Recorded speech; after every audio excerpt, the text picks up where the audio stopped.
I'm sitting up here recording the charts. I'm sitting up here recording the charts and forgot I had the mic on. And I'm wondering why I hear tater chips. Why what? While I'm hearing the bag rattling. Oh. What I'm doing? Yeah. No, it wasn't supposed to be on. Yeah.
Current owners and lessees of an eligible vehicle get this low mileage lease on this 2025 Cadillac Lyriq luxury one for around $489 per month. Be looking for a rewarding union job in your city? We're hiring youth development specialists to supervise and support young people with attention. The starting salary is over $53,000, plus you can earn overtime. Health insurance, sick, and vacation pay are included. You may also be eligible for student loan forgiveness, and NYC residency is not required. Join our team as youth development specialist. Learn more at nyc.gov.ys.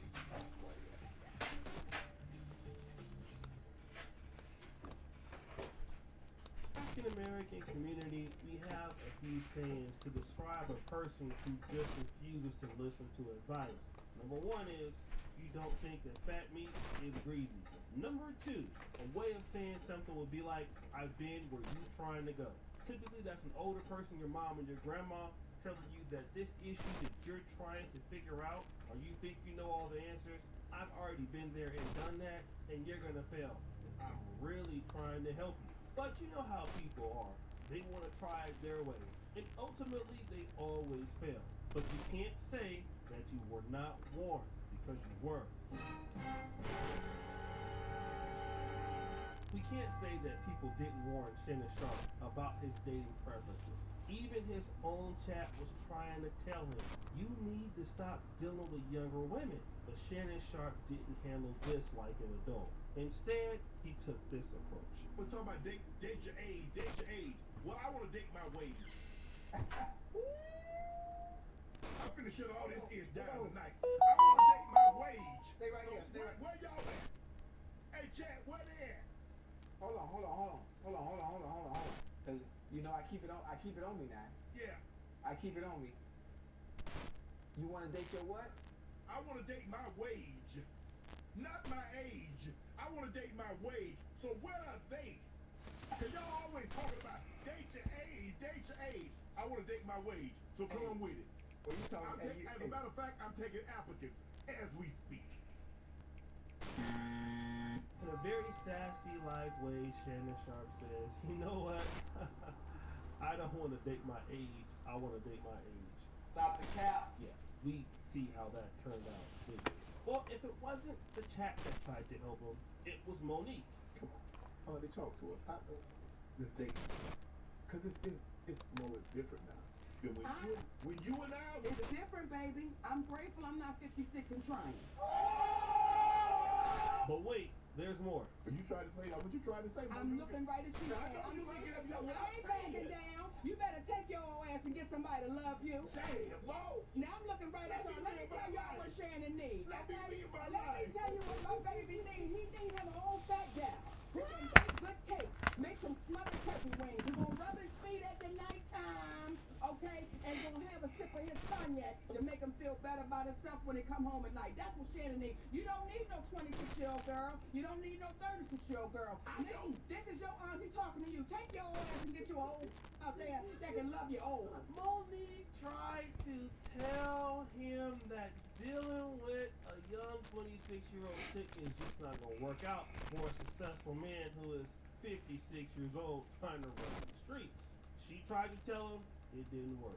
Then Cat Williams tried to tell him. I didn't want to get with a white woman because I was scared she might have me running down the street like Jonathan Majors. Come on, Cat. Not because I didn't like white women. I think white women are as great as any other women. But I'm not going to act like I'm not scared of them. I have a reason to be scared. You could be Kang the Conqueror, and they could take your rabbit ass down in 2 weekends. And that's the truth of the matter. He's right, you know.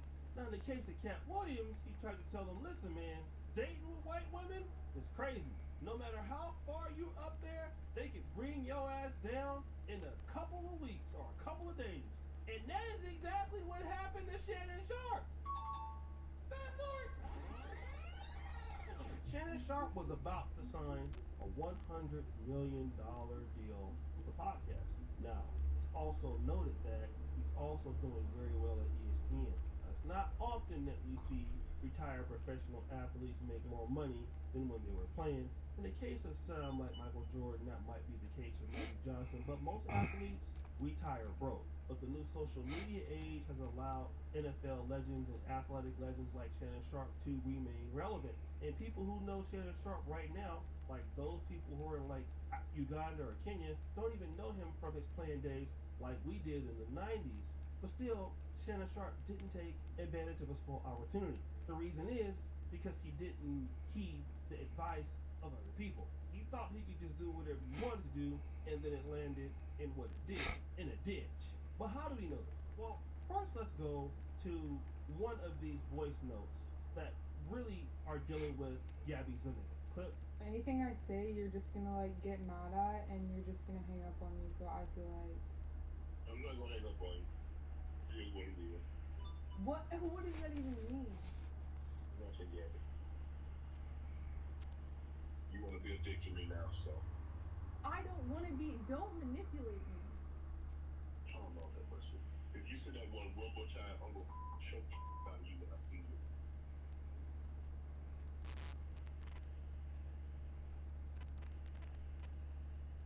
Thank you.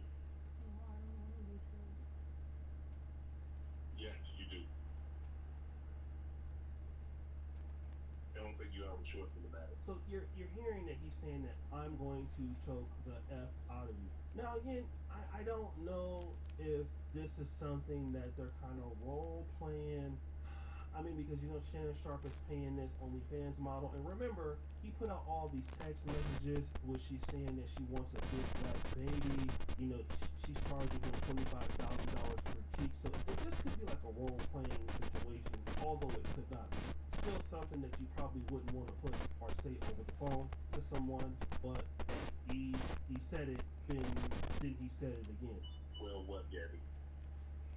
Oh, you're coming to LA tomorrow? Yes. Well, I don't know why you want to go out. Don't worry about it, Gabby.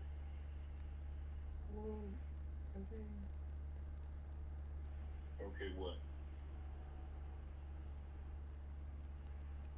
Well, I'm not really interested in getting choked, so I guess we're going. Yeah. I might choke you in public. Big black guy choke small white woman. It's not a good look, Shannon. Not a good look that you did what you did to me. Okay, Well, what? Now, in this situation, Shannon Sharp is saying that he's going to do this in public. Now, or he might do it in public. Now, it's obvious that this is just somebody just talking trash, something he would never do. But she did say something in the beginning of that audio saying, "Hey, well, I don't want to be choked, so I'll go." Now, I don't know if this is like sexual role playing because it very well could be. And she's saying, well, I'll guess I'll go because I don't want to get choked because he might be choking her doing that. But it doesn't matter because this is already out there, right? And we don't know what to believe. But then here's the bad mistake that Shannon Sharp made. He released all of their text messages like out into the public, right? And Tony Busby is the lawyer, and this is where these clips come out, and allegedly this booty clap tape that they have recorded that might come out too. Again, what Shannon will call another extortion plot. And this is what Stephen A. Smith criticized Shannon about. When his legal team issued out press release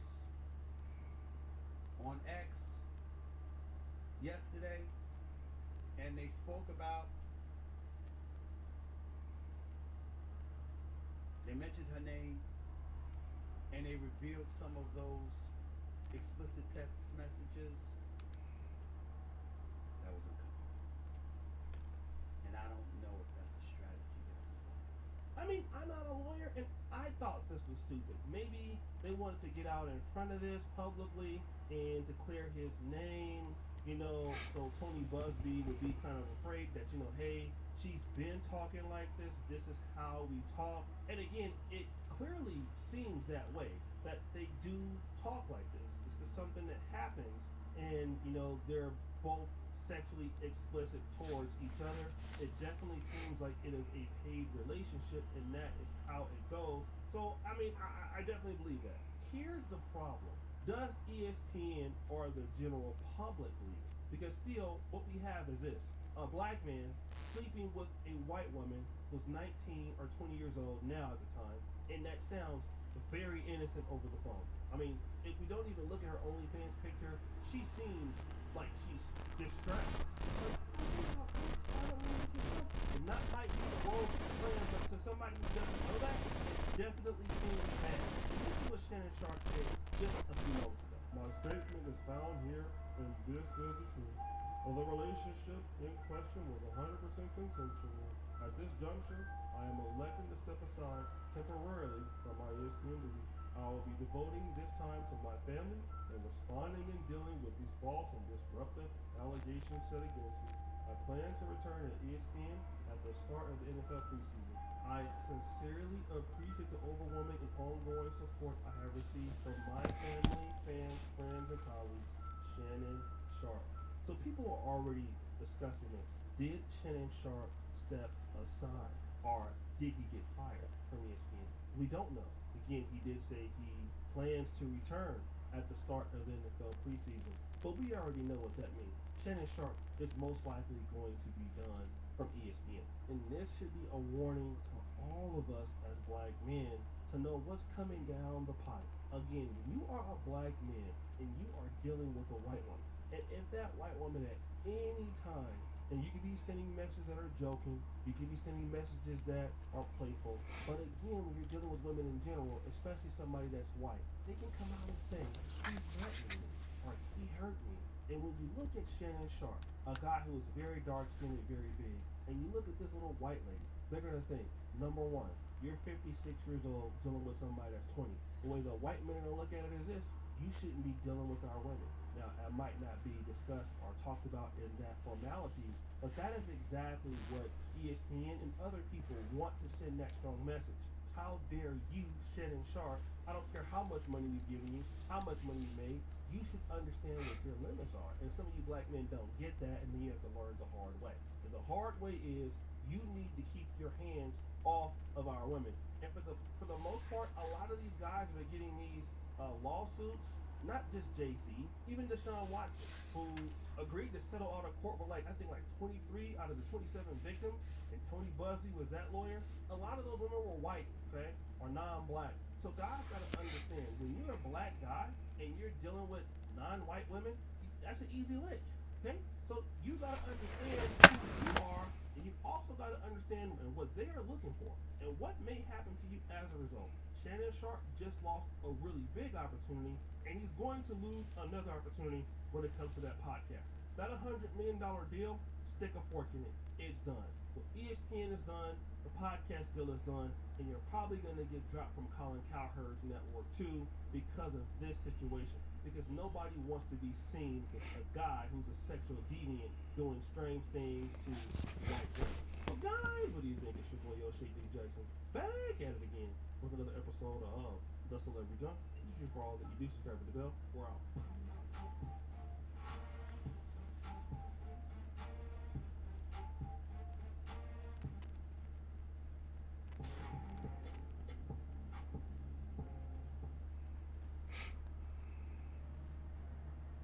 This is Buick, now.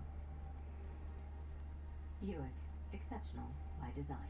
Current eligible GM lessees get this ultra-low mileage lease on this 2025 Buick Envista Preferred for around $199 per month. Ready to lose the hat and regrow the hair? With Choose by Hims, you can regain your hair and your confidence. Our chews are powered by clinically proven ingredients like minoxidil and finasteride, so you can grow thicker, fuller hair in 3 to 6 months. Your treatment...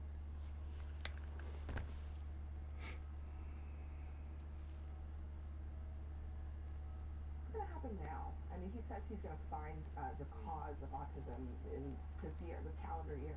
Well, first, Abby, he's been on the job for 90 days, a little less than 90 days. So I think that we should just give him the benefit of the doubt, don't you? Hold on.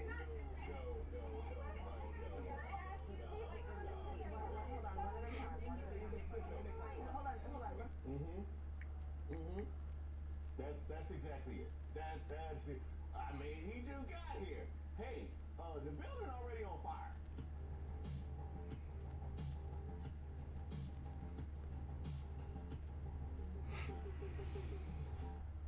Hey, shout out to all of the subscribers and members here on the channel. My name is Reese Waters, and I'm troubled. Do you have any idea how incompetent your administration has to be that I'm just now getting around to RFK? New York Times has an explosive story out today showing that Pete Hegseth, the Secretary of Defense, not only shared secrets about our strikes in Yemen in a signal group with the National Security Advisor and other cabinet members, but with his own family. Turns out he had a signal group chat he set up during his transition with his wife, his brother, his personal attorney, other aides, and was sharing the classified info about the Yemen raids with them at the same time as the other group. Not only are none of these people cleared to have this classified information, it was on his personal phone. Yes, folks, he was using his personal phone. Look, you've been following me, you know I've been saying for a while, there's no way that signal group chat was on a classified device or on a government fund, the way he was copying, pasting, and using it. I'm just now getting around to RFK. Do you have any idea how bad things have to be that I'm just getting RFK? That'd be like talking about cartoons of my childhood and just now getting around to He-Man. Huh? Masters of the Universe. I ain't never heard of that. I'm talking about He-Man right now. RFK admitted he was on heroin. Admitted he was on heroin. Y'all thought that he was reading medical journals. No, he was in a knot. This man said they found a dead worm in his brain. And I'm just now getting around to him. I heard, I think it was a letter or a report that I heard this morning. I wish I could remember the source, but that there's a school system that's going to start making sure that first graders or even pre-K have A1 teaching, every year starting, that far down in the grades, and that's a wonderful thing. Kids are sponges. That is how wildly unfit this administration has been, and that's before we get to the point where apparently there is a teenager operating the White House social media account, and a prepubescent one at that. Either that or it's Elon Musk.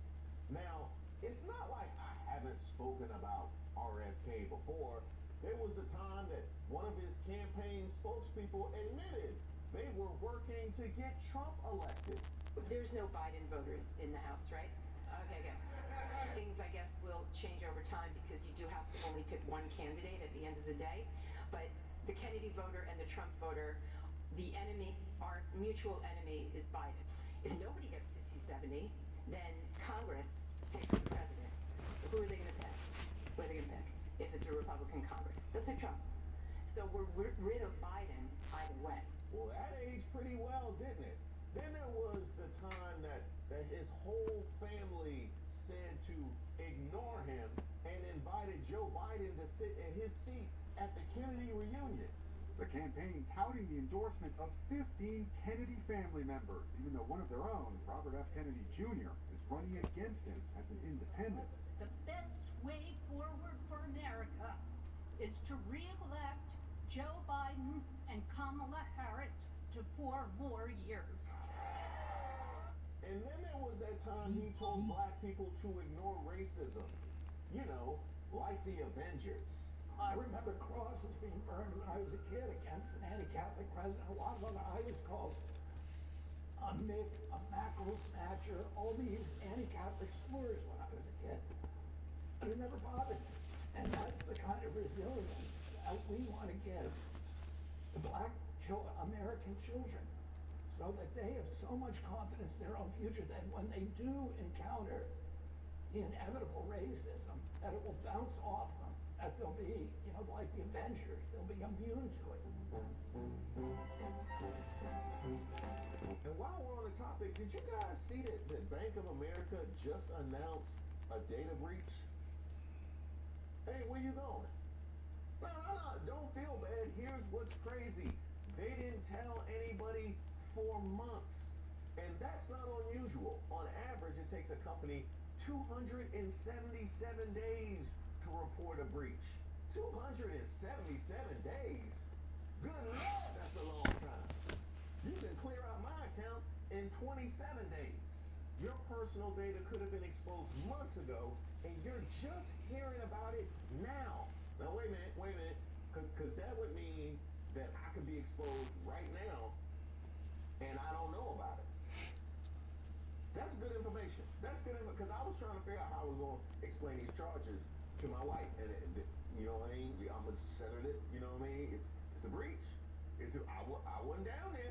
That's why it's a really important time to be talking about today's sponsor, Aura. Aura alerts me if they find my phone number, email, or social security number on the dark web, or if anyone tries to use that information to access my credit or bank accounts. And if they use it to access my bank account, my condolences. They give me up to $5 million in identity theft insurance. They also provide several other features to help keep you safe online inside of one convenient app. You can go to my link, aura.com/ReeseWaters, to try 14 days for free. And that 14 days is significant because that is actually enough time for Aura to find out if any of your personal data is exposed. You'll learn about it before one of these companies are forced to notify you. The only thing most of these companies are going to do to help is to offer free credit monitoring. Yeah, after the fact. Yeah, I would like to report a robbery. You gonna monitor the area. You think they're gonna come back? Now I get it, there's so many data breaches. Your social security number might as well be written on the inside of a porta potty. But if you haven't been the victim of fraud yet, I can tell you, you don't want them problems. Let Aura do the hard work for you. I personally can't leave myself and my family vulnerable to these data breaches. And if you don't want to either, you can go to aura.com/reesewaters to try 2 weeks for free. And I want to thank Aura for sponsoring this video. Well, when you go with this, I gotta say something. This is an individual connection as well. Autism destroys families. And more importantly, it destroys identity resources of our children. These are children who should not be suffering like this. These are kids who, many of them were fully functional and regressed because of some environmental exposure into autism when they're 2 years old. And these are kids who will never pay taxes, they'll never hold a job, they'll never play baseball, they'll never write a poem, they'll never go out on a date. Many of them will never use a toilet unassisted. And we have to recognize we are doing this to our children. And we need to put an end to it. Now, there's a number of different ways to respond to this, but I thought I would let the CDC have the first word. The increases seen in various communities might be due to differences in availability of services for early detection and evaluation and diagnostic practices. Another reason for differences in prevalence could be whether children have insurance coverage or meet eligibility criteria for access to early intervention services. Most of the rise in autism is not a true rise of autism, but an increase in diagnoses and because of changes in diagnostic criteria. Now, who are you going to agree with? You know what I mean? There's the CDC and then there's Dead Worm Guy. You know what I mean? Like, who? Ooh, that's rough. You know what I mean? Now, does his family back him? Still no? How about no? Now, the autism community has come out pretty much in concert in opposition to RFK Jr.'s comments, but there's one in particular that I wanted to highlight, and that is Eric Garcia, a columnist for MSNBC, who writes, "I'm autistic and I work, and I made sure to let RFK Jr. know it." When Health and Human Services Secretary RFK Jr. took the lectern at the Hubert H. Humphrey building on Wednesday to fearmonger about a supposed autism epidemic, he said many dehumanizing things about autistic people, including these are kids who will never pay taxes, they'll never hold a job, and I made sure to park myself right in front of Kennedy for the news conference, and when he and his team called on me, I mentioned that I am autistic. I wanted to show America's most vocal proponent of the lie that there's a link between vaccines and autism, that my autism is not a tragedy. Of course, there are autistic people, including non-speaking autistic people and ones with intellectual disabilities who require significant support. Even so, they don't deserve Kennedy's awful rhetoric that describes them not as people, but as burdens. Kennedy's blanket characterization of autistic people not working and paying taxes is obviously false. However, the number of autistic people without work remains painfully high. Some studies show it could be around 38.5%. This does not factor in those who are paid below minimum wage. The irony is that President Donald Trump's administration has slashed grants to recruit autistic people into STEM jobs. Trump also grotesquely blamed diversity, equity, and inclusion programs for the plane crash over the Potomac in the first month of his presidency, and specifically cited a program by the FAA to hire people with intellectual disabilities. In short, the Trump administration seems focused on actively reducing the number of opportunities for disabled people, including those who are autistic. Hey, RFK Jr., yeah, it's a couple things you gotta answer for, right? It's a couple things you got to, because you didn't mention that when you didn't mention none of that. No, you didn't mention any of that. And by the way, there's more. His insistence that the increase means there must be an environmental toxin responsible suggests he hadn't read the report. I had read it and knew that the report says differences in prevalence over time and across sites can reflect differing practices in ASD evaluation and identification and availability and requirements that affect accessibility of services.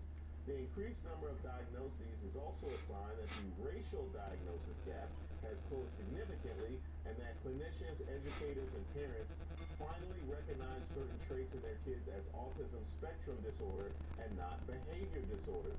We should credit the Individuals with Disabilities Education Act.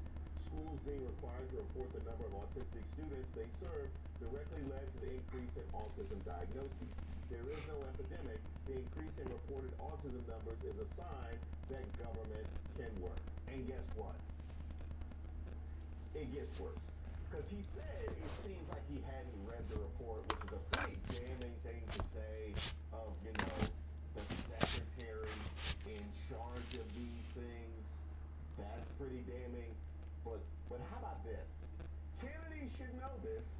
Not only did his late uncle, Senator Ted Kennedy, co-sponsor the IDEA in 1990, he co-sponsored the Americans with Disabilities Act that same year.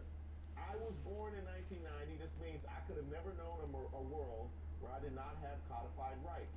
Those laws gave me access to individualized education plans, legal protection from discrimination, and the legal right to have reasonable support in my job. Kennedy assiduously dodged my question related to statistics that show people of color are now receiving diagnoses when they did not in the past.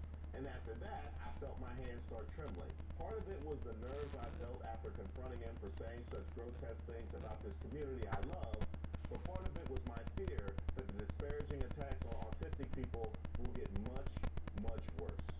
Now, first of all, I want to credit Eric Garcia for putting all of that down and sharing as much as he did.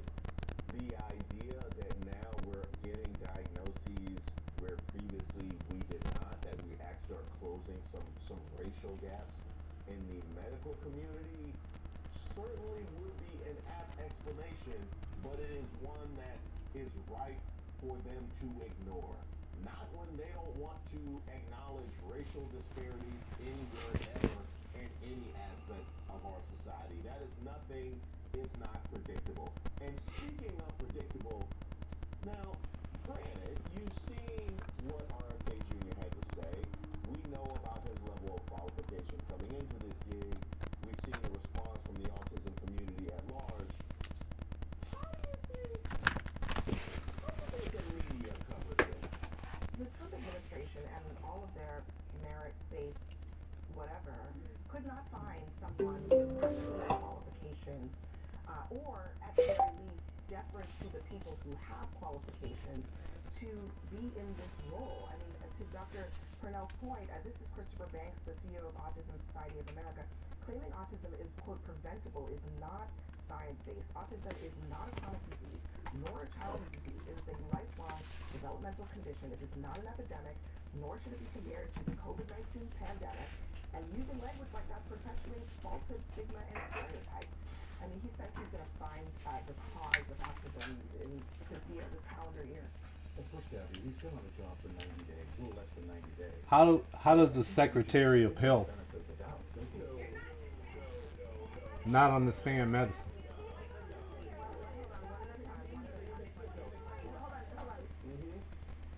Why should he? That's exactly it. That's it. I mean, he just got here. Hey, the building already. Shit that comes out of these people's mouths is insane.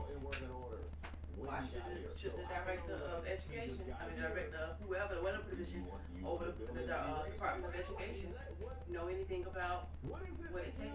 This son of a bitch was praising a doctor that's seeing patients while he got the measles.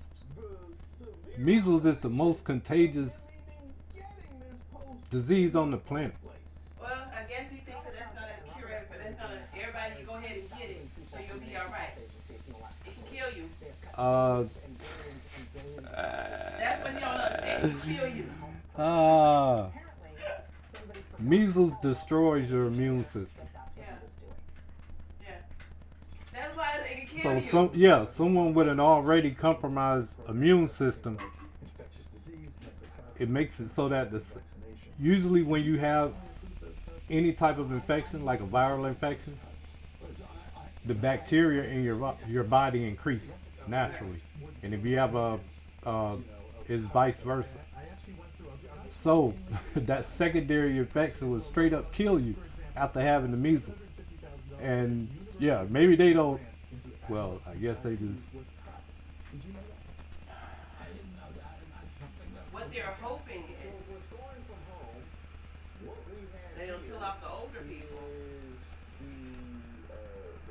That way they ain't got to care for them. Probably, so their whole method is probably to kill off the younger and the older people to force our generation, the generation under us, to go ahead and have more kids, which is dumb. Because if you don't cure the bacteria or the virus, it's gonna continue. More people gonna die. But he's saying this shit when there's so much information out there. Like, this is the smartest time ever for the human race, and they saying just stuff that makes no sense. It just it's mind-boggling.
I'm sorry.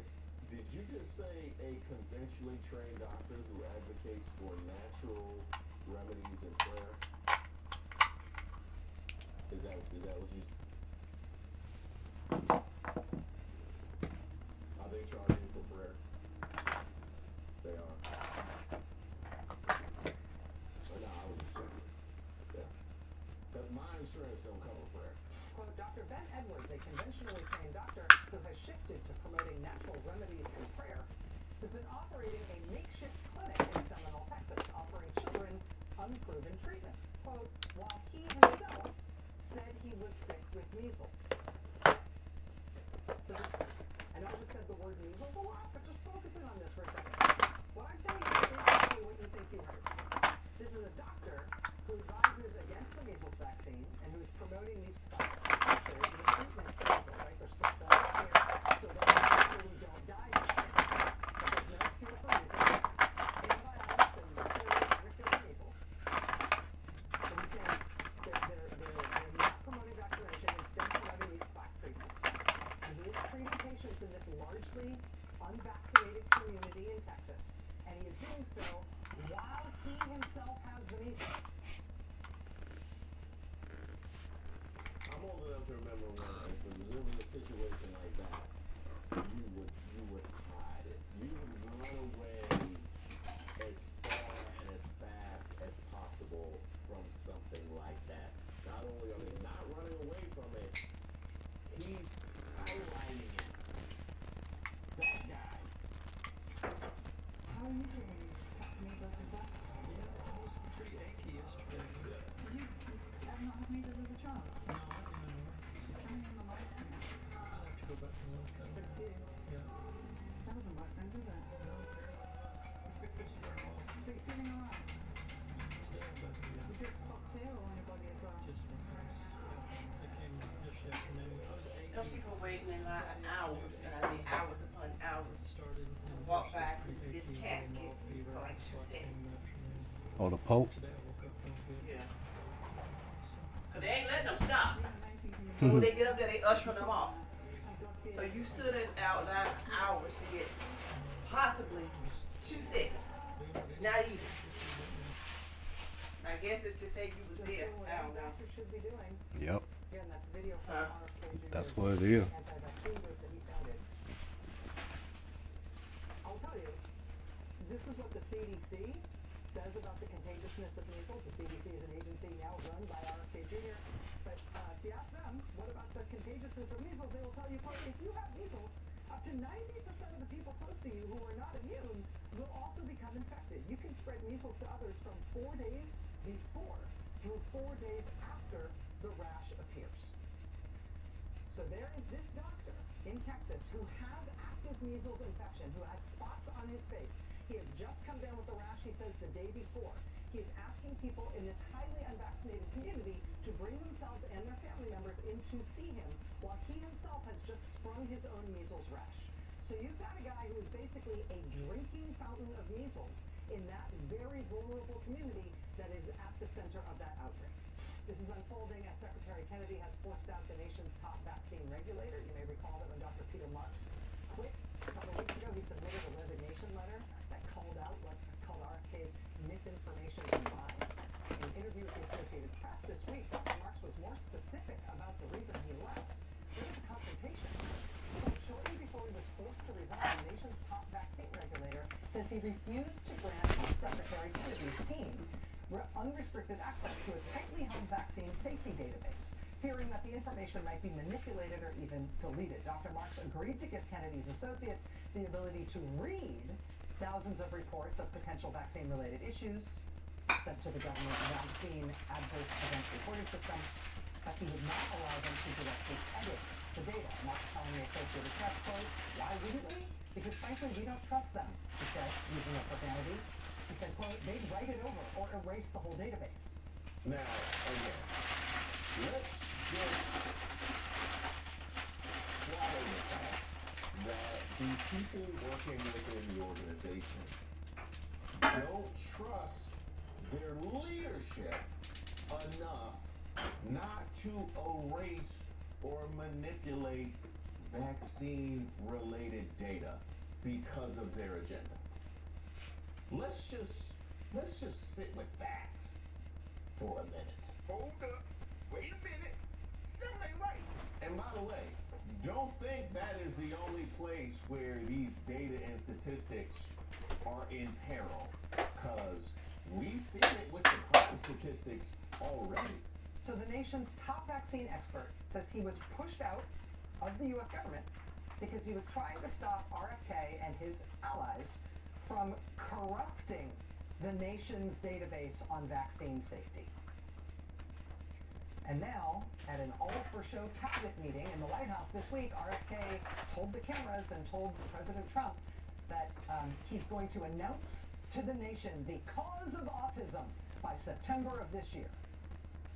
Now that he's pushed out the vaccine expert and gotten access to the vaccine safety database, and put an anti-vaccine crank in charge of the quote-unquote study he's going to do on the totally repeatedly debunked supposed link between vaccines and autism. I wonder what he's going to say causes autism. As for Kennedy's claim that he was going to have this whole autism thing sorted out in just a few months, the Autistic Self-Advocacy Network says in a statement that it, quote, demonstrates his disregard for scientific studies as, quote, real science does not move at that speed. They add, quote, when top officials spread misinformation about autism, autistic people suffer. And it's that part right there. It's that part right there, because we're aware of where you're trying to push this, and credit to Rachel Maddow. I wonder what he's going to say caused it. You could have said that on day one. The fact that you are being this bullish about the entire thing shows your disregard for people with autism, and makes a whole lot of sense when you hear the way that you characterize people with autism in your recent comments. As for the people who do remain at HHS now, how are things going for them? Quote, RFK warned Food and Drug Administration staff about the influence of the deep state on the agency in an all-hands meeting today, Friday, where he also made off-color comments about children with developmental disabilities. FDA employees gathered at the agency's headquarters for a viewing party to watch the FDA commissioner and HHS secretary who spoke from a separate room in the same building. The meeting quickly turned to warnings of the deep state and the influence of the CIA, according to audio and transcripts obtained by Bloomberg News. Kennedy told HHS staff, quote, the deep state is real. He said the FDA, like other agencies, became captured by the industries they're supposed to regulate. He said the agency turned away dissidents and people who touted alternative medicines. Like, say, people who discover miraculous cures for pandemics in their dreams, and then it turns out they think it's the cure to everything. Or people who say that instead of the historic public health victory that we've had off mass measles vaccination, we should instead go with God's version of measles immunization, which is just everybody gets measles. People like, the guys who set up clinics for unvaccinated measles patients and their families, and then treat them while they themselves are infected with measles, one of the most contagious viruses on the planet. Yeah, for too long, such people have been turned away by America's health agencies. But not anymore, apparently. Now they get to destroy the U.S. government's health agencies and take over themselves. And that is why I'm troubled. We've seen enough. We saw enough before he stepped into the building. Just how much havoc is he going to be allowed to cause? Thank you guys so much for supporting the channel, and I want to thank you for all your incredible suggestions for guests. Drum man, can I get my seat, man? Don't chill. I shouldn't have said here, right? That could join me on my weekly 8 p.m. live. Now you'll see some of your favorite creators, not only on this platform, but other social media platforms, joining me every Tuesday at 8 p.m. So be on the lookout for that. Now, a lot of you guys have already signed up for my newsletter, but we're going to create a written version of the Reese Waters channel and put our stamp on it and allow us to cover some topics we can't always cover in the videos, or maybe some odds and ends that we couldn't get into the videos. It's almost like when you're in the shower and you remember that perfect line that really would have set that argument off. You know, what you really wanted to say to that ex or co-worker. I don't want to bore you and me. You know I love you, I love you, I love you. No, for real. You can say with me without touching. Come on. You wasting your time by singing to me because I'm not listening. All the stuff that I forgot and just missed that didn't necessarily make the videos, you can find that in the newsletter. You can sign up for that at reesewaters.com. There, you might also see a bunch of new merch. That's right, I teased it. It is finally here. We have new merch on the website, and we'll be continuing to drop new merch, so make sure you check that out at the website. And speaking of merch, I first want to give a shout out to all the fantastic mods, the mod squad here on the channel that does a fantastic job every single day. But one of our originals, my man Dank, sent me this pic with his I'm Troubled t-shirt, and he looks so good in it. I almost went and ordered another one for myself, but then I realized that, you know, I need to get my front porch fixed. Yeah, it's not gonna look that way on me. No, just the O and the B just be poke. It just bow. It look like it's a bow shirt. But in the meantime, I want to thank you guys for being such an incredible community and one that gives me so much hope when I wake up every single day.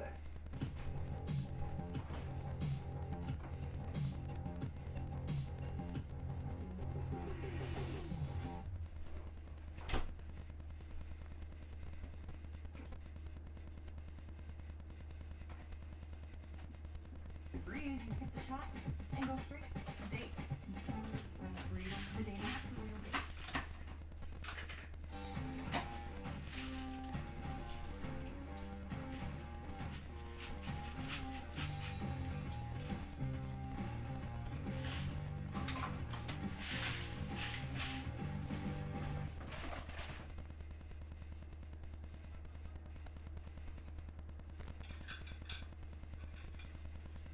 So the new polls show Americans overwhelmingly rejecting Trump's governing so far.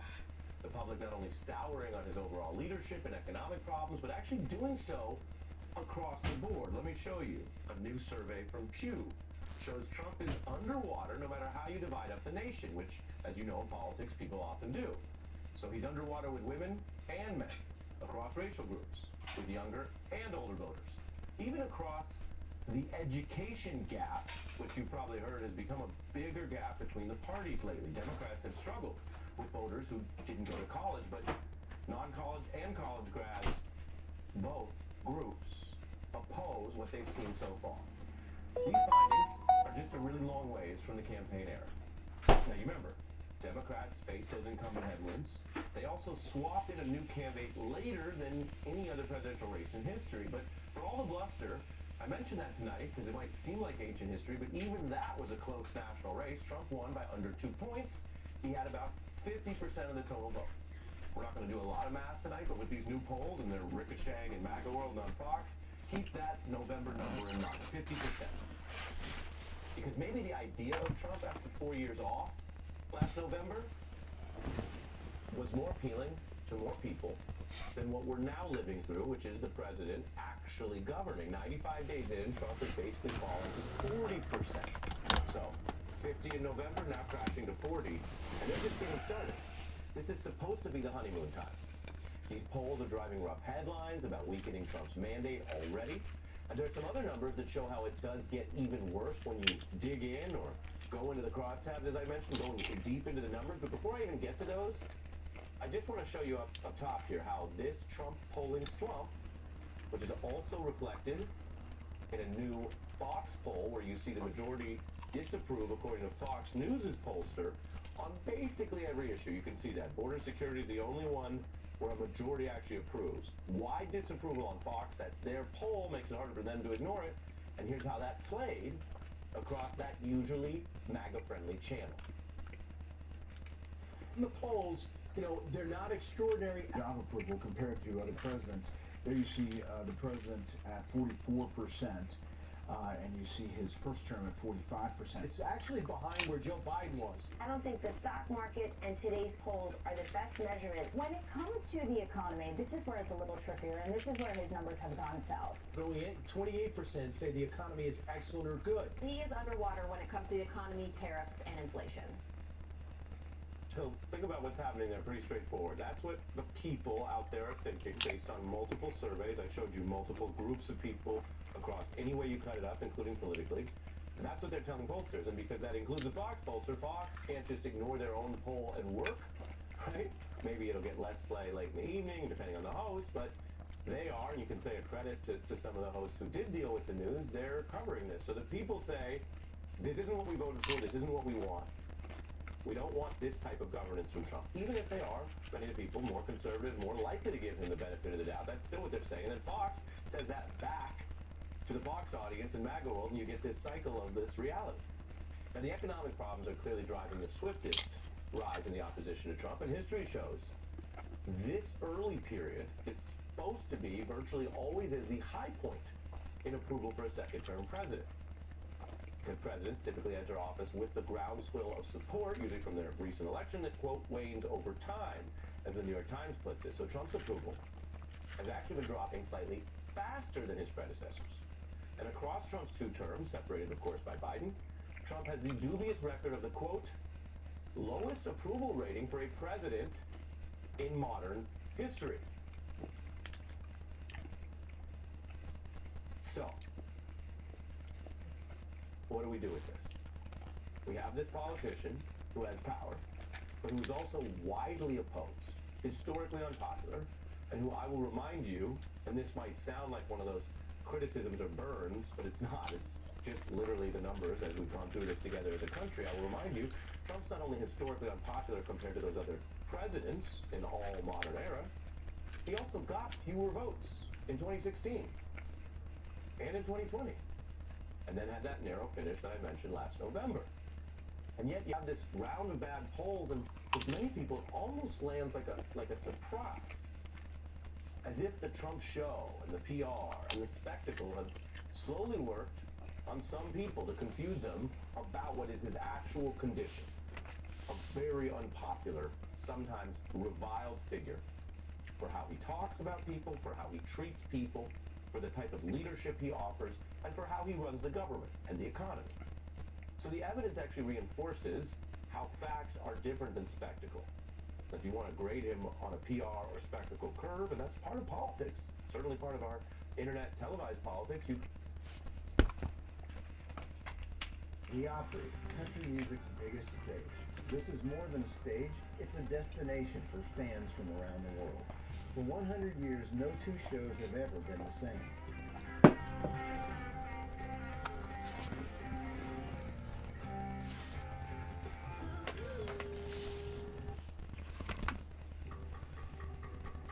Our artisans, they need to do 4 years of training to be able to manufacture a Kelly bag.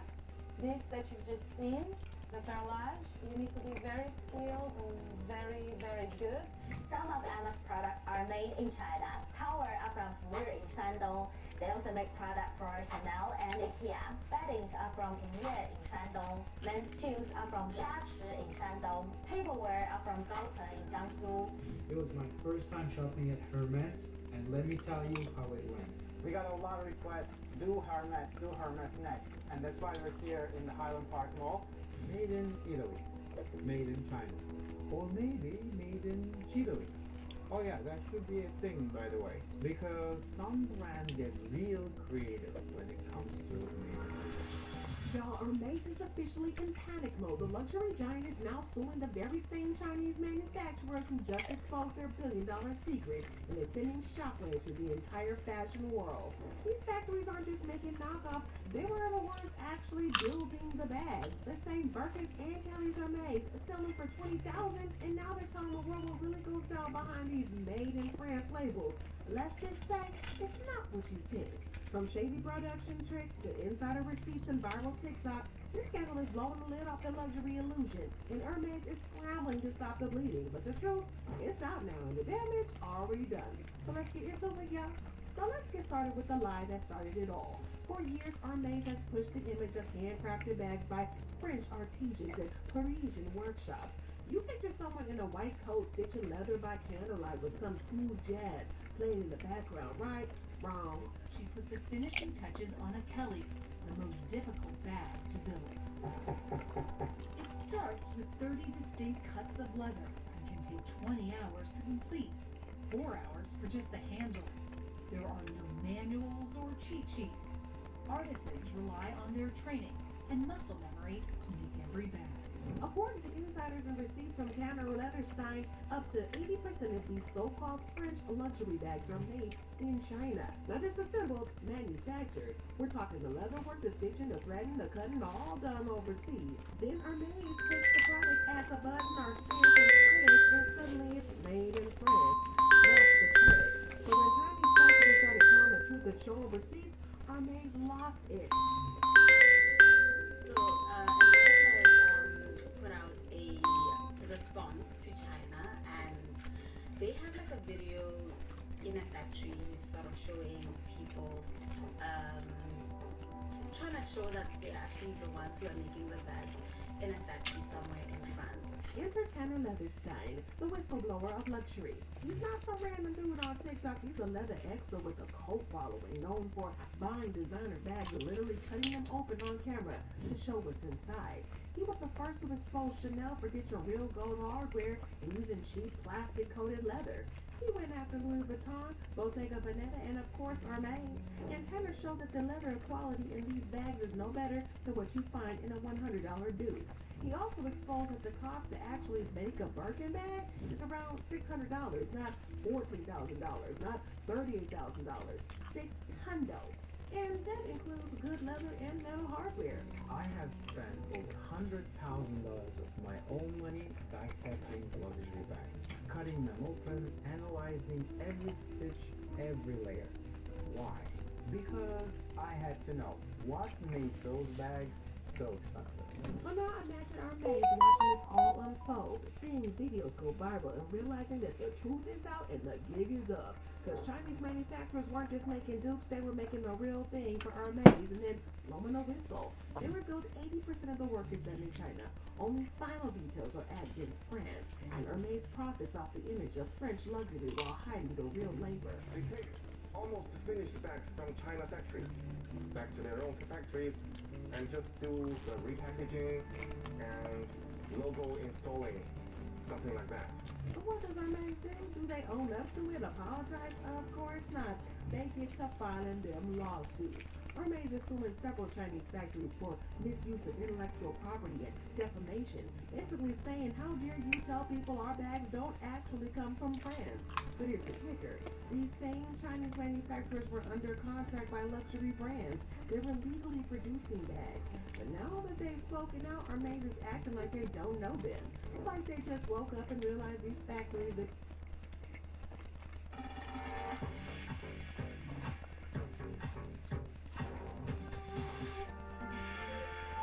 Current owners and lessees of an eligible vehicle get this low mileage lease on this 2025 Cadillac Lyric Luxury One for around $489 per month. Great work, everybody! Shakira, take 5. Perfect. Let's go over the middle section. 2024. That means millions of bags were sold, and if it takes 2 days to make a single Birkin, where is this mystery team of French workers making them all by hand?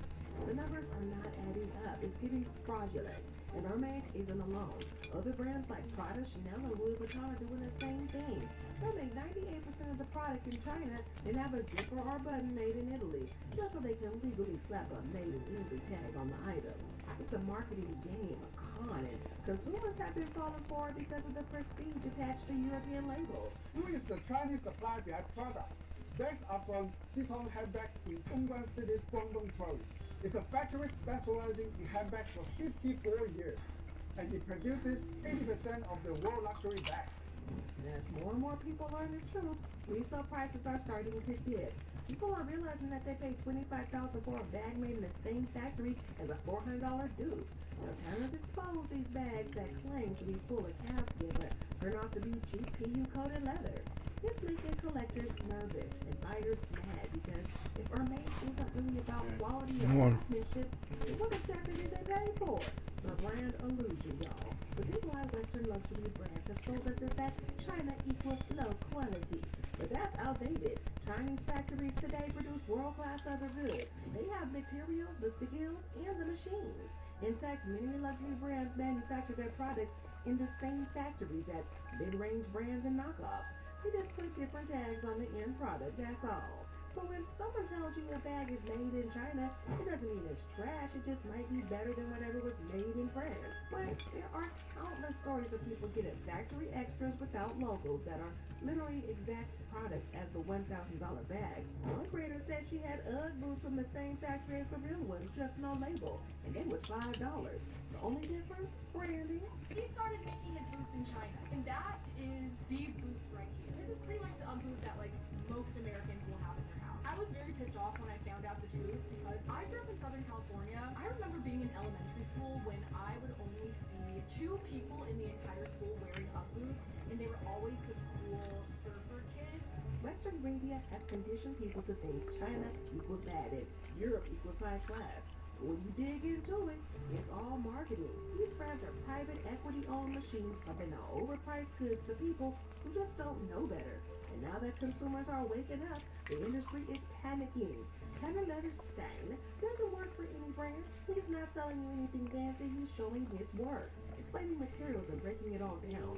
He literally cut open his own $1,800 wallet collection to show you what you're actually paying for.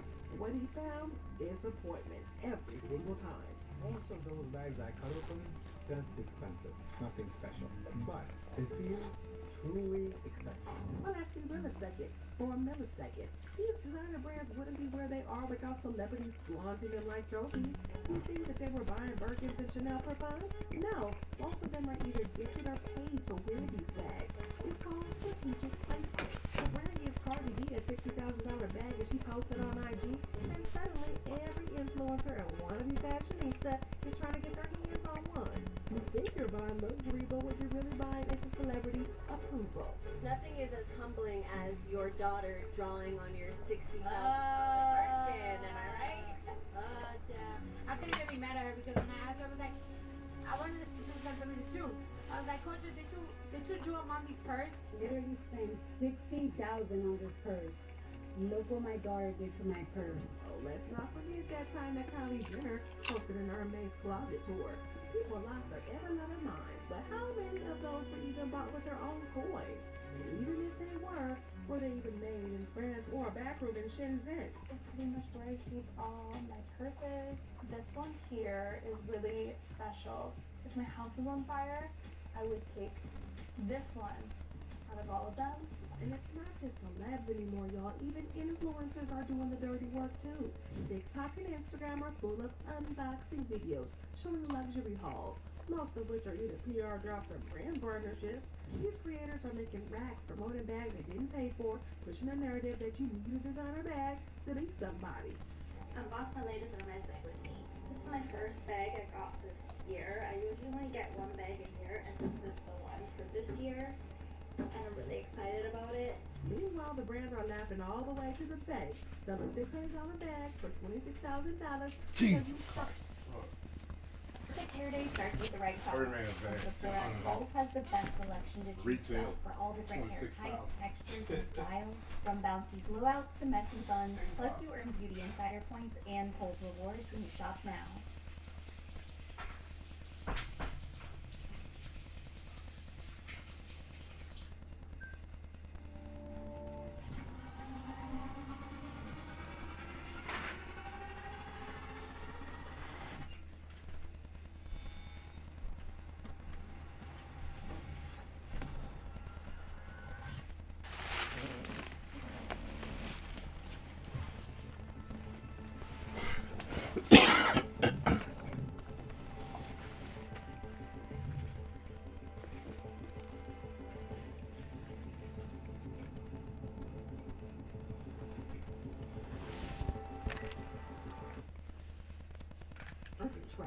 Somewhere along the way, owning a Birkin became the ultimate status symbol. But here's the kicker. Hermes doesn't even just let anybody buy one. You can't just walk in and grab it off the shelf. You gotta build a purchase history, aka spend thousands on scarves and belts before they even offer you the privilege of maybe getting it. That's not luxury, that's luxury code. And people are lining up for yours. You know, you walk into Hermes and say, I want to buy one of these. You know what they say to you? No, we don't have them. First of all, you have to be their customers, you have to demonstrate that they like the brand. And they can only buy once per year. Let's not forget the resale market. A few years ago, people were flipping Birkin bags like real estate. But now, after Tanner's expose and the factory links, prices are dipping and dipping fast. If the exclusivity is fake, the craftsmanship is questionable, and the bags are made in the same factories as dupes, why would anybody still pay full price? People are scared, resellers are sweating, and investors, they're realizing that these luxury bags might not be the gold mine that they once were. I've been speaking to this client here regarding selling her Birkin 30 Grey Etain, if I'm not wrong. Grey Etain is the color, and it's palladium hardware. The bag is in box fresh condition, but it's Y stamp, which means it's a 2021 piece. Now here's something else real wild. Many celebs and influencers actually rock dupes, but still tag the real brands. Why? Well, to stay in the trend game without burning a hole in their pocket. Some insiders even claim stylists will buy fakes, tag brands for clout, and get invited to fashion week because of the illusion. Yes, y'all, the system rewards the illusion, not the authenticity.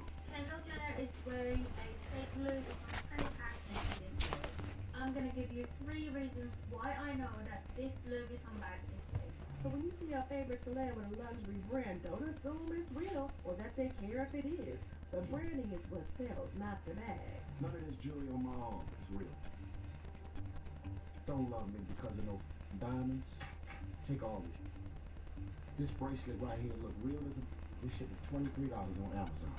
So who's really winning here? The brands, they're still cashing out. The celebs, they're still collecting checks. The influencers, they still get a PR boxes and their invites. You know who's not winning? You, the customer.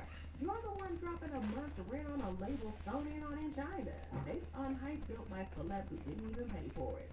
So ask yourself, are you buying quality or just the illusion? But here's where things take a wild return, y'all. Our mates isn't just panicking behind closed doors anymore.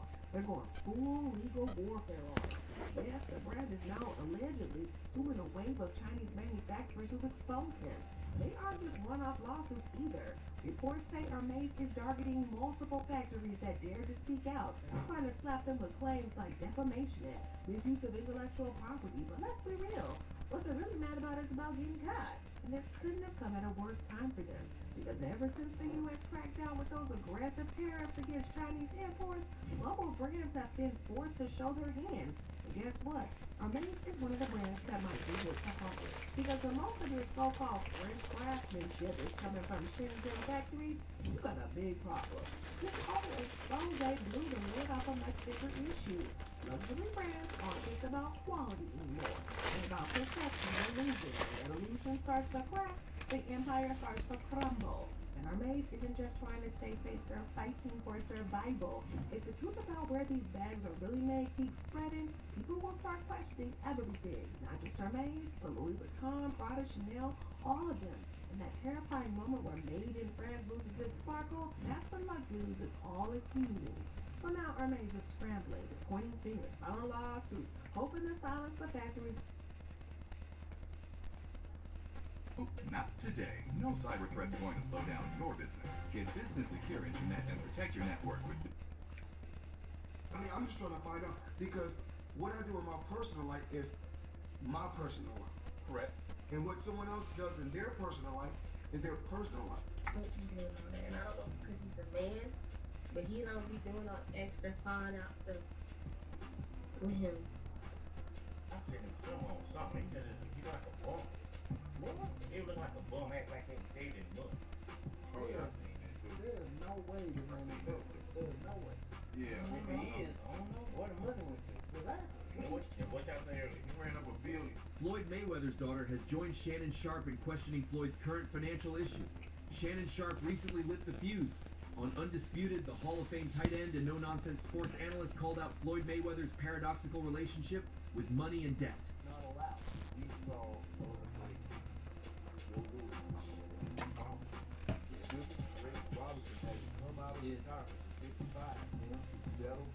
Floyd Mayweather has gone through this before, Sharpe said on air, referencing the boxer's previous $6 million IRS debt.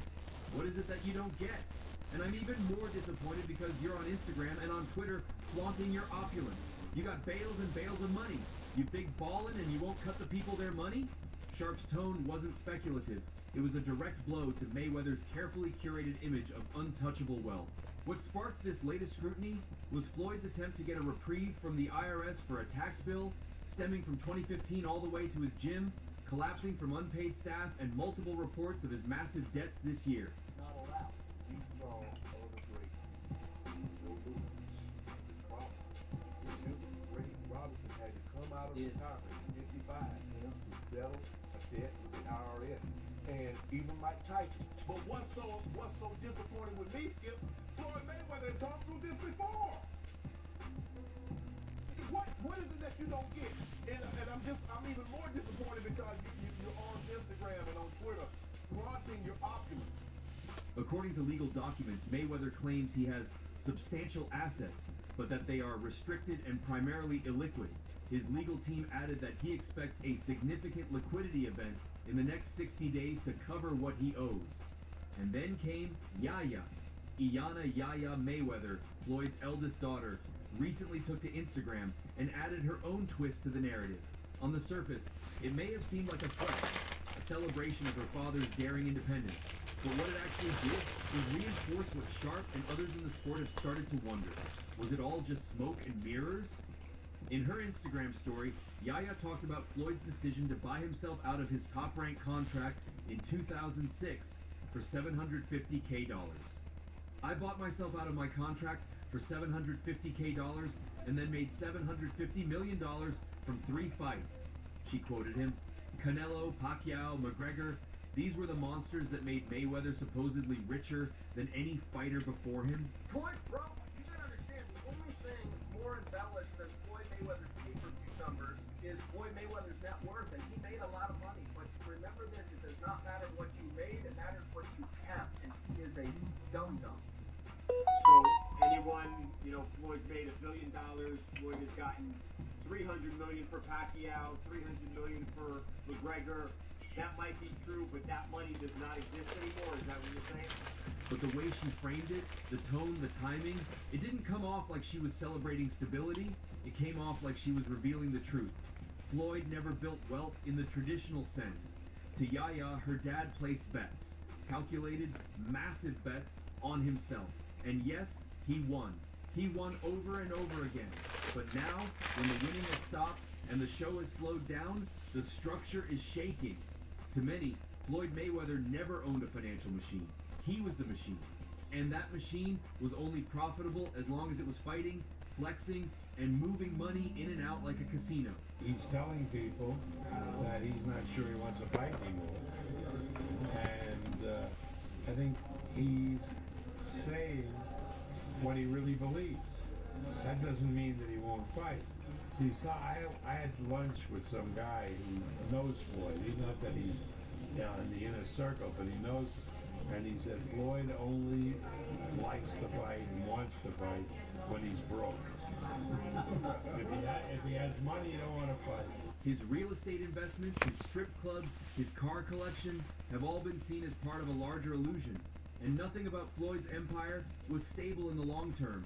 And Yaya's subtle reminder, the gamble that became his brand, was a quiet admission that it all began with a risk. Not a plan, not a legacy, a bet. He owns a bunch of gambling. Floyd, okay? And he tried to plant fake news out here saying that he was in downtown LA giving out money, and then he was at the, what do you call it? Leonard Ellerby, Mayweather's longtime business partner and former CEO of Mayweather Promotions, was recently said to have leaked financial documents showing that Floyd may have mounting debts. Money Mayweather. It's who he is. I've always thought that he's a horrible person, and this is every bit of people don't. While those documents haven't been independently verified or distributed, they've added fuel to the already burning fire. Whispers of debt, illiquidity, overextended assets, they all point in one direction. You have to stop embarrassing yourself with these exhibitions. I know life is hard. I know life is expensive. Put your legacy first. Nobody wants to remember you like this. Actually, it gets worse. Your ruler filed a lawsuit against you in Miami. And many are saying you're going to have to sell off your assets. I hate seeing that. There are also reports suggesting that Floyd's lifestyle hasn't slowed down. He still flaunts cash stacks like trophies, still travels like royalty, still gives interviews where he boasts about making 7 figures monthly from investments. But where are these investments? Are they tangible, sustainable, or are they wrapped up in vanity ventures and high maintenance assets that can't be flipped when the debts come knocking? Now, did Logan ever get paid with the situation with Floyd Mayweather? Nah, not yet. Floyd Mayweather's broke. You know, that's what a lot of people don't realize. Sharp's not buying it. It looks to me like a major driving force. He said of Mayweather's urge to fight Conor McGregor back in 2017, I always thought it was Conor that wanted the fight. Mayweather wanted the big payday. Deep down, Floyd needed this payday because he's got to settle a score. That score wasn't just about proving boxing supremacy, it was about staying afloat. The thing about a man like Floyd is that he doesn't settle for normalcy. He's either on top of the world or clawing back to it. And in that wild pursuit of greatness, normal wealth management rules don't apply. You don't stash cash when you're riding private jets and placing $100K bets on college basketball games. You don't slow down when your image depends on appearing untouchable. But the truth is catching up. Industry. We're gonna puppeteer you however we want. Hop on for the ride and shut up. Instead of shutting up, I make fun of him on social media and let everyone know that he doesn't have any money. I kind of joke and I'm facetious and I point the finger at Floyd. Well, I don't know if it's his fault. Maybe a little bit, but something tells me Floyd doesn't control where the money goes. Or maybe he does. I don't know, and I don't really care. I just want my money. The documents, the petitions, the cryptic social media posts, even Yaya's nostalgic callback to the moment Floyd gambled it all. They're all small flashes of reality peeking through the velvet curtain. It's not just a man with money problems. It's a man whose entire legend was built on making massive moves with massive risk, and now the clock is ticking. Floyd Mayweather also can't seem to shake former friend, now nemesis, 50 Cent, no matter what. The pair have been beefing ever since their public fallout in 2012. So the story goes, when Mayweather was in prison, Fiddy was tasked with helping Mayweather Promotions. According to him, he invested close to $2 million in the company to help keep it running.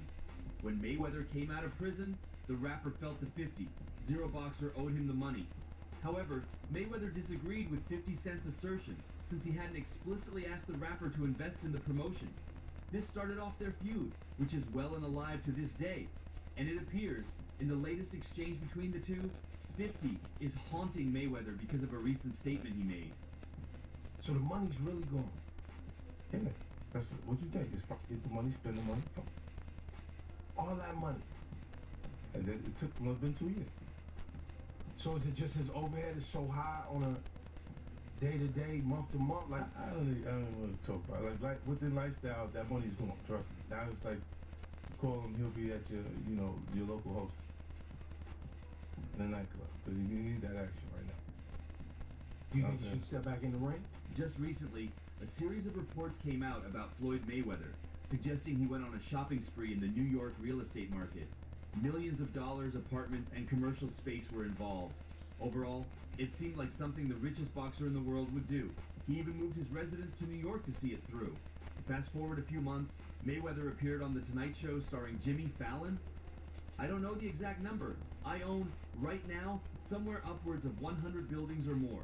I think 99% of my buildings are in New York City, he admitted during the show, catching 50 Cent's eye. One of the best investments that I did was New York real estate. So it started off with 7 figures, and I was getting a certain amount of money every month. When I first gave them $5 million, I was getting $50,000 a month. So I said, yo, the money kept coming on the 18th every month. 50,000 would come in. I still was competing, I still was fighting, I still was active, and I still was making credit. Speaking on Instagram, the rapper clowned the veteran boxer, noting, over 100 buildings and 99% in New York. LOL, that's Cap Champ, we should slap the stuff out you. LMAO. That jab wasn't just petty, it was layered. In a previous post, 50 had already expressed doubts over Floyd's latest business claims, stating, oh wait, I think Champ thinks he owns them buildings. They beat him out of the money. He was calling out what he saw as bluffing from a man who built his brand on being untouchably wealthy.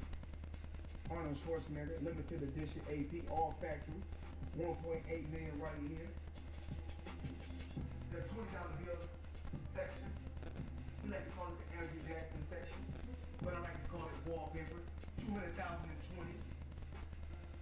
I I heard in the song you can get the biggest Chanel bag in the Backing 50 Cent's mockery, a notable boxing insider, Rick Glazer, came in with further speculation. Rumors of Floyd Mayweather Jr. being in financial trouble is hard to swallow, but is deeply rooted, I'm told, Glazer tweeted. This wasn't just empty gossip. It carried a weight of credibility given Glazer's history of being in the loop about behind-the-scenes moves in the boxing world. Suddenly, what was once laughable jabs from an old rival took on a more serious tone. There was smoke, and people started wondering if there was fire.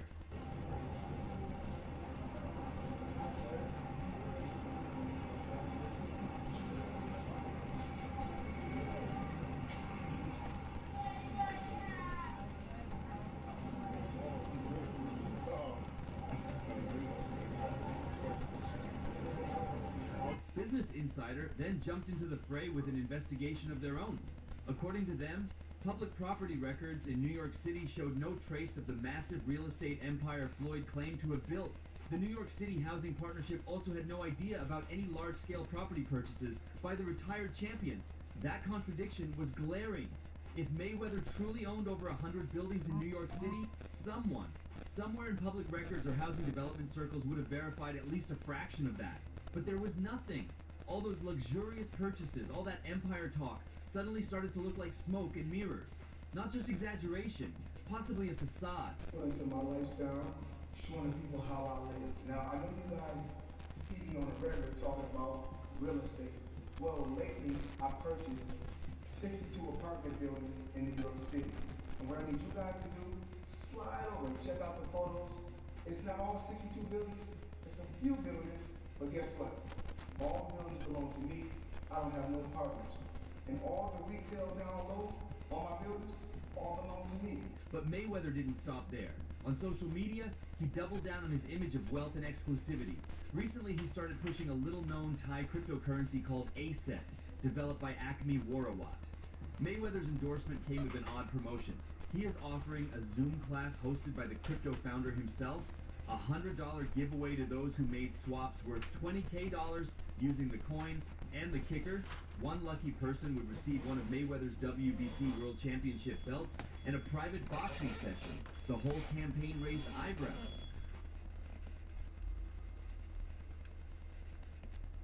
Purchases, all that empire talk, suddenly started to look like smoke and mirrors.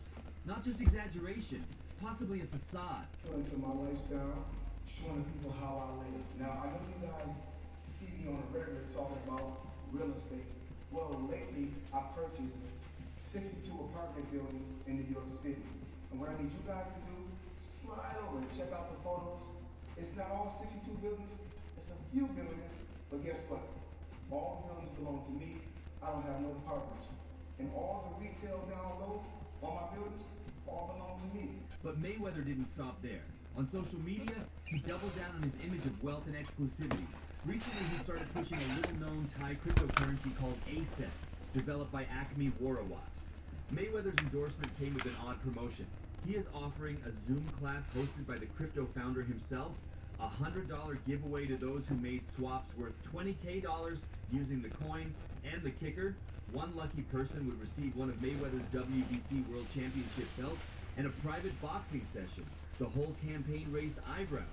Why would a man worth hundreds of millions of dollars be peddling unverified cryptocurrency schemes and giving away championship belts for marketing gimmicks?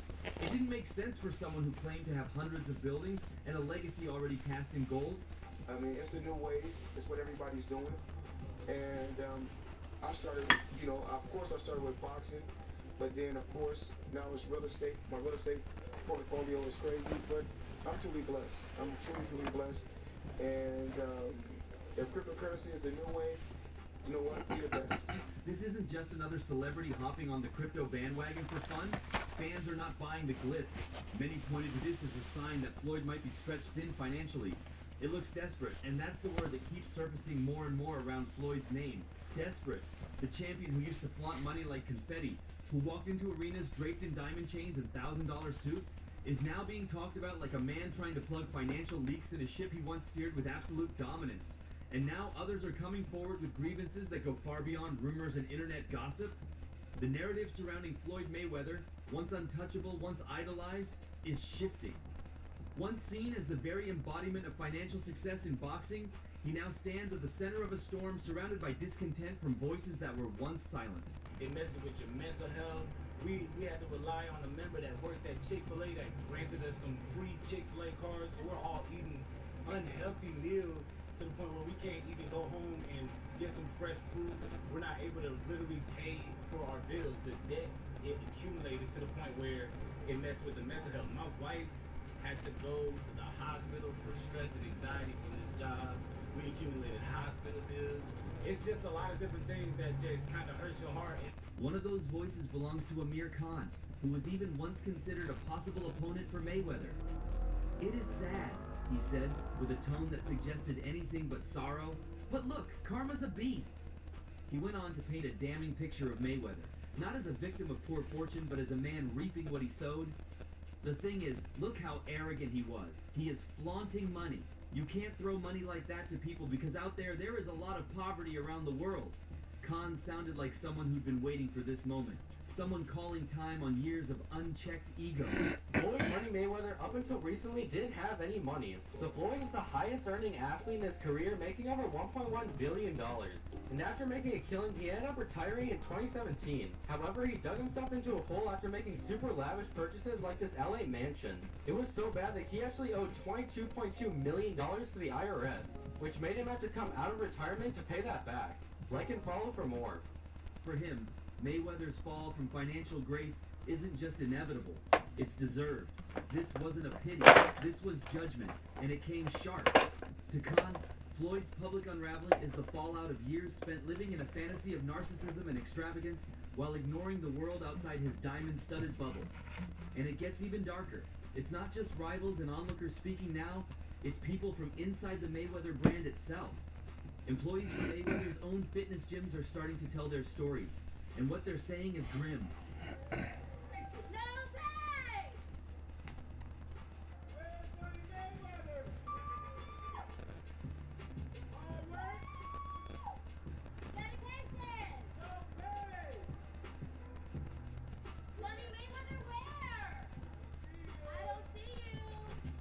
These aren't just one-off complaints. They're emotional, raw, and point to a deeper rot behind the curtain. A coach who chose to go public opened up about the toll working under the Mayweather name has taken on his mental health and home life. Honestly, it's been disheartening. We haven't been getting paid fairly. It messes with your mental health. My wife had to go to the hospital from stress and anxiety from this job. It's just a lot of different things that hurts your heart, and it sucks that you gotta go through it working for such a big name company. The reality of it is, we're not even getting paid. It's not the kind of statement you expect to hear from someone working for a company branded under one of the richest athletes in modern history. But this wasn't a lone voice. Always loved the gym, always loved the studio, big fan of Floyd. They offered me an opportunity to coach because I had boxing experience when I was like, man, this is amazing. And since I've been here, it's just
on cars as much as I do.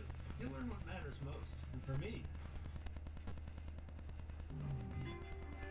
Beyonce just got exposed for illegally transferring over $500 million to multiple offshore bank accounts so that she can escape once things start going crazy.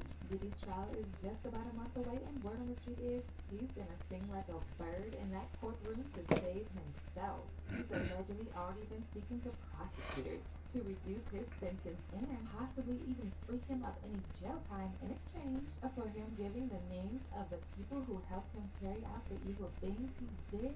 And guess what?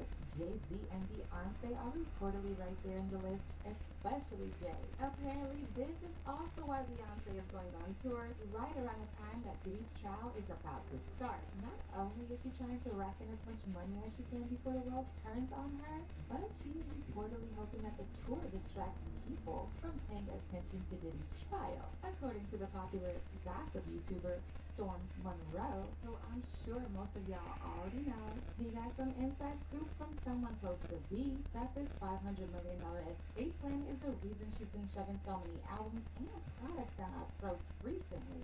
She put out her clothing line with Adidas Ivy Park, which is no longer being sold by Adidas because of the reported bad sales it had. She then went back to making music and released Renaissance, and then went on a world tour for the album. Just within weeks of that tour ending, she put out a whole movie, then released a hair care line, then released her Cowboy Carter album. Then she put out a perfume line as well as a tequila brand. And just when we thought she was going to slow down, she performed at the NFL halftime show and is now going on another tour. Mind you, all these things happened within the span of just 2 years. Even during Beyonce's prime, she wasn't releasing these new things, and that's why people believe Storm when he said she's doing this to make as much money as she can because there's something big coming. And part of the reason why they they're already living separate lives, and we may actually see one of the biggest divorces in Hollywood, is because Jay-Z is up next to be exposed. And it's only so much of these stories that Jay-Z can, he can pay off or he can block. He won't be able to stop this. And she knows it, and he knows it too. As far as who's gonna be the breakout victim / story, I don't know. I might have to ask you something. I don't know. But I'm just letting you know that once that comes out and Jay-Z is exposed for his nefarious past, you're gonna see Beyonce divorce. Okay? And she may or may not do an interview, but their publicist is gonna release something. They're gonna say, oh, the Carters have been separated for some time. They built this beautiful life, blah, blah, blah, blah, blah, blah, blah, blah. Now, before all this happens, we may get another tour. We may get another album out of both of them. I don't know, because at the end of the day, they about their money first. We're going to do what's best for business first. As far as Beyonce is concerned, do she love him? I mean, he's really all that she knows. She was ready to leave him years ago, but... Oh, but it gets even crazier, y'all. Remember when Diddy got arrested and everyone was going crazy on the internet? Well, it was reported at the time that Jay had met with both a divorce lawyer and a criminal attorney. This was revealed by the popular industry insider, NT Lawyer. In a short tweet that read, "A tweet for today for Jay-Z.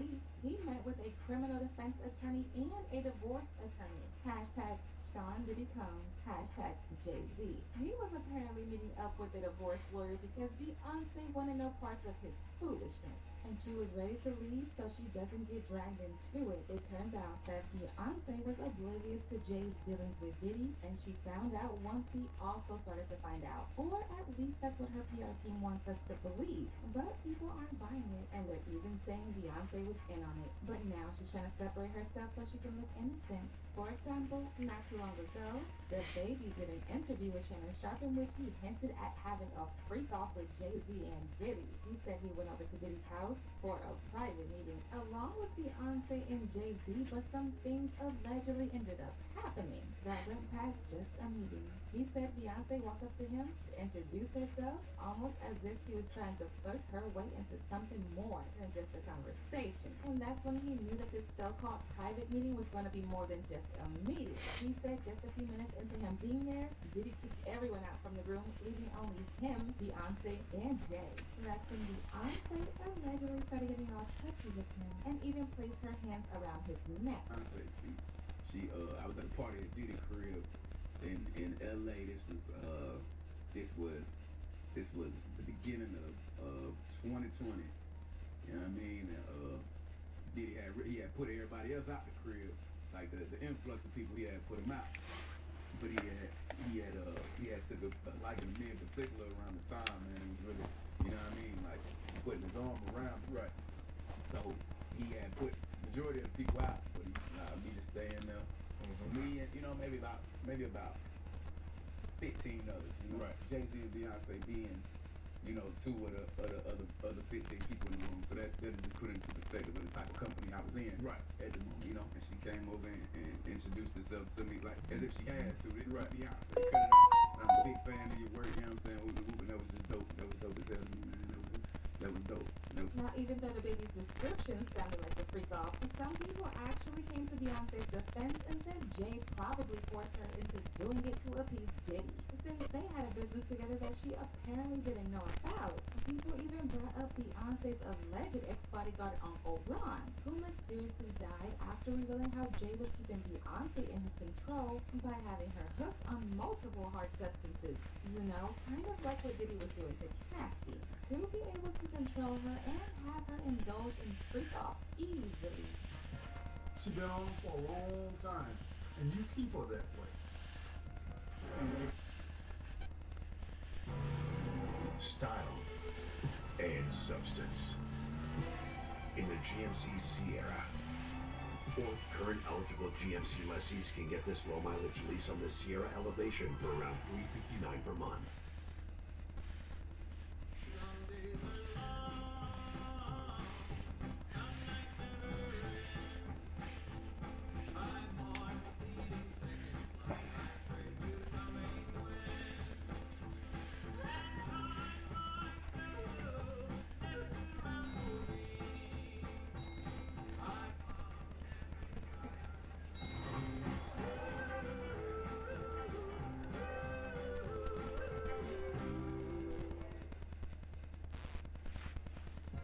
She been on for a long time, and you keep her that way.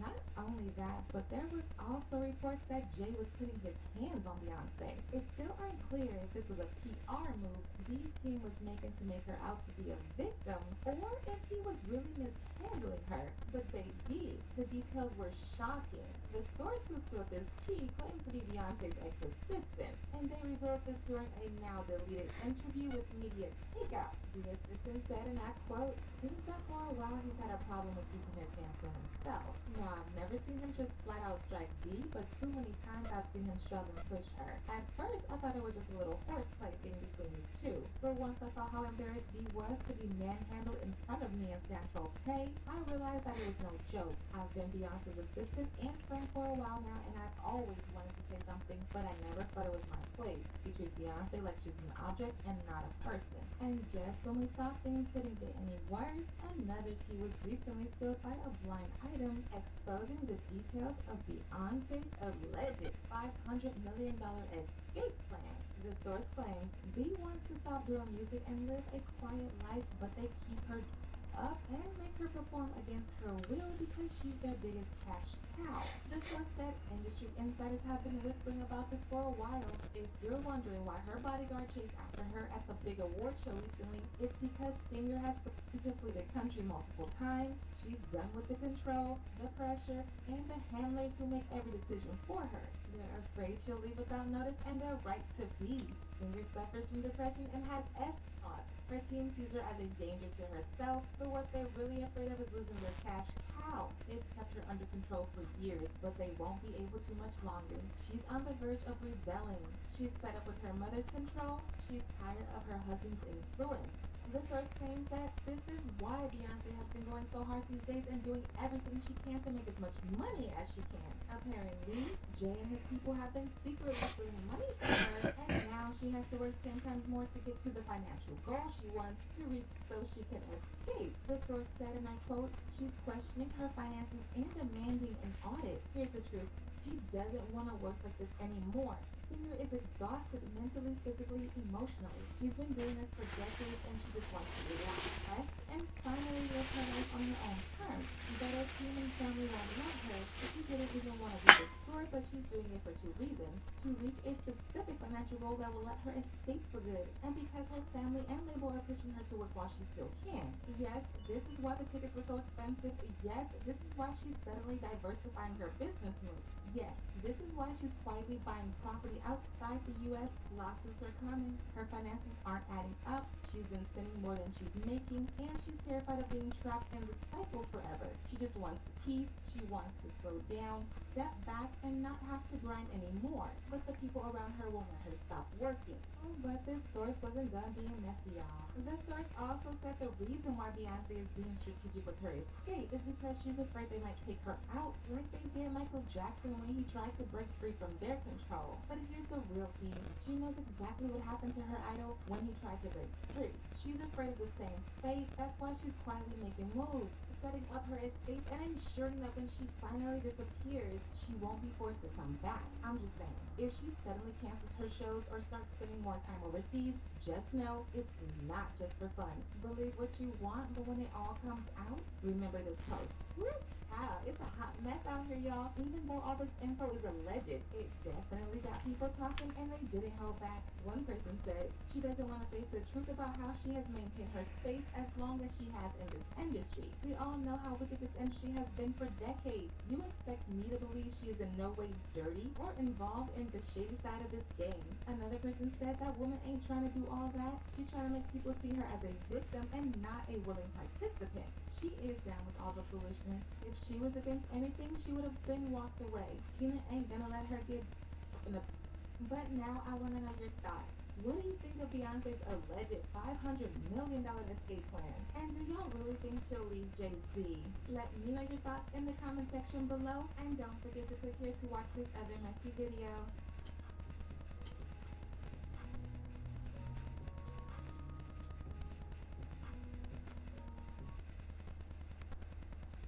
For 24 hours straight, 24 chefs face 24 culinary showdowns.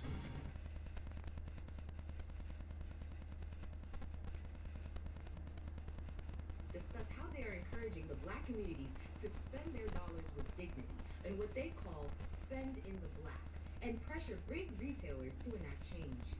Again, what did I tell you? You see, I should go and unblock those people that were trolling me, that were taking clips of my videos saying that, oh, withholding our money is not actually effective. We need to get out into the streets and potentially get pew-pewed. Because look at this, and let's be honest, these pastors are only riding the wave because us little people already started it. I'm about to read off to you guys a little part of an email that I received from one of the luxury retailers that I used to shop with, but have since, decreased on because we're saving and holding those funds. I'm gonna include the email somewhere in this video. Dear valued luxury enthusiast, we have noticed that many of our esteemed customers, like yourself, have made a purchase with us but have not revisited our platform since. Your experiences is incredibly important to us, and we would love to hear about your journey here at Censor. Your insights will play a crucial role in shaping the future of our services. And as incentive, right, to help them get us back, they're offering us a $100 promo code for our next purchase. And one important group of people in the United States serves as a powerhouse for economic growth. Those who identify as Black or African American in the United States account for nearly $2 trillion in buying power, according to Black Wall Street. And they estimate that buying power will increase to somewhere between $2.5 and $3 trillion by 2030. The Black community in the United States accounts for huge spending in many industries. Some of those are listed below. And the states that heavily depend on Black consumers include Texas at number 1 at 100. Hey my people, great to see you once again. Welcome back to the channel. I hope that from wherever you, my lovelies, are watching this from, you're doing alright and God has protected you and preserved you very well. I do appreciate all of you that keep supporting, and thank you so very much for the super thanks and super chats. I see them and receive them with a lot of gratitude. Yes, and smooth, sophisticated feel, refined look. But these napkins aren't just elegant, they're surprisingly affordable, making them perfect for breakfast, or dinner, or breakfast for dinner. Vanity Fair, elevate every day.